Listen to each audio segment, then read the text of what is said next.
should have equal right to the property of the man. Because if I have male and female, and if I want to distribute my property at the end of the day, I'm going to distribute according to how they... Equitably, according to how they come, according to the age.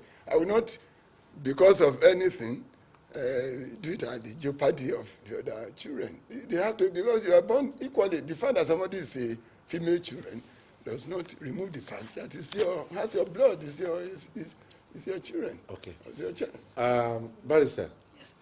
where does the will come in? The will comes in when at the demise of a man or a woman, when the will, if there is a will, it will be read to the generality of the family. Yeah. They will appoint a day for it to be read. And it will be, of course, followed, because it is the last will and testament. It is what the man wanted. It is how he wants his property to be used after his death. And that is when it will come in. That is when it will come to play. Immediately at the demise of a person. Okay. And the will has to be drawn before the man dies? Of course. Okay. It must be drawn before. And usually, even along the way, you find out that people, they make wills, and then they acquire more property. They should, of course, add to it. Or should continue to update their will. You say in the Islamic law there's no need for a will. Yes, the will that we were talking about in Islamic context is either written or verbal. Can it be verbal? It can be verbal. How?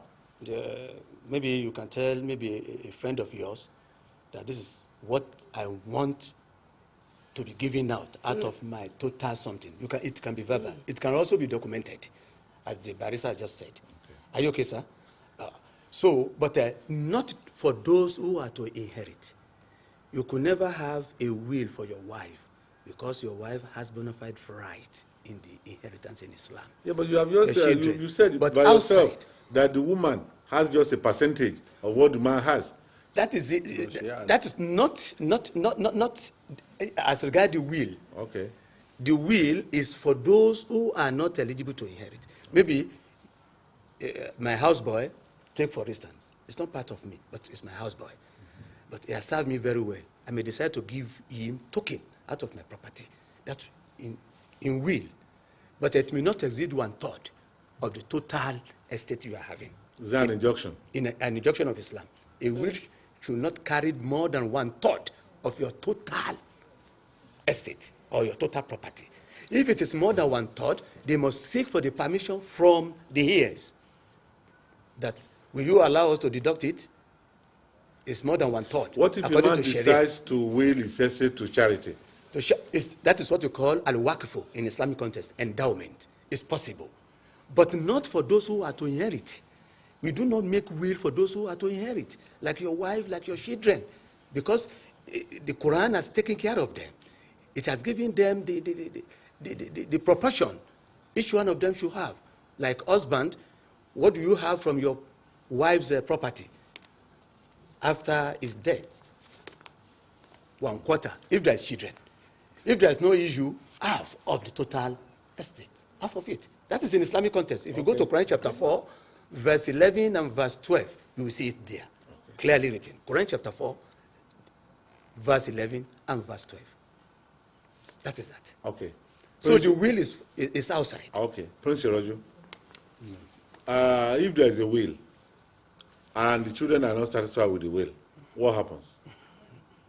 In the first place, you see, wills came into play in human life at a point in time when statutory enactments were given some recognition. If not, there were nothing like wills in human society. And now that wills are there, the testator or the producer of the will, has kind of distributed his belongings to people according to his desires or how they served him. You know, if the children are not satisfied with the way the will is distributed, I don't think there is much they can do.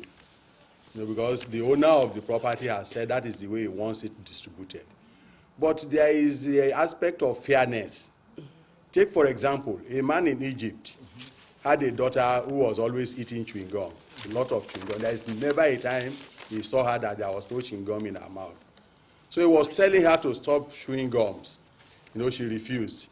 So when he died, before he died, he had bought a very big box of chewing gum, kept somewhere, very big one, kept somewhere. And when he died, he willed only that box of chewing gum to that girl, you know, because he told her to stop chewing gum and she refused. Okay. You know, so the case was now taken to court.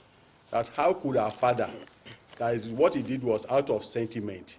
That was not, you know, fair. So when it was weighed in the court, you know, the adjustment was made to that aspect of the will.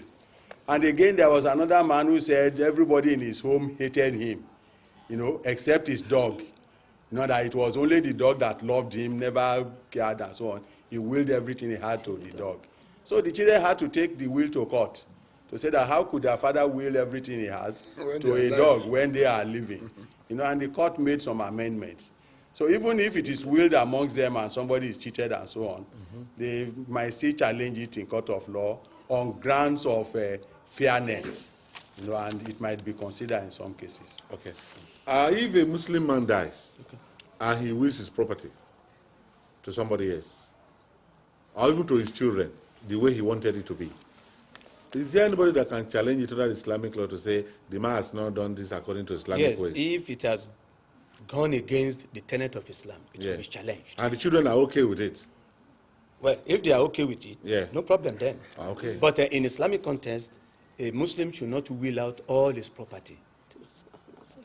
1/3 of it. That is an injunction from Sunnah and from Quran al-Karim. At a time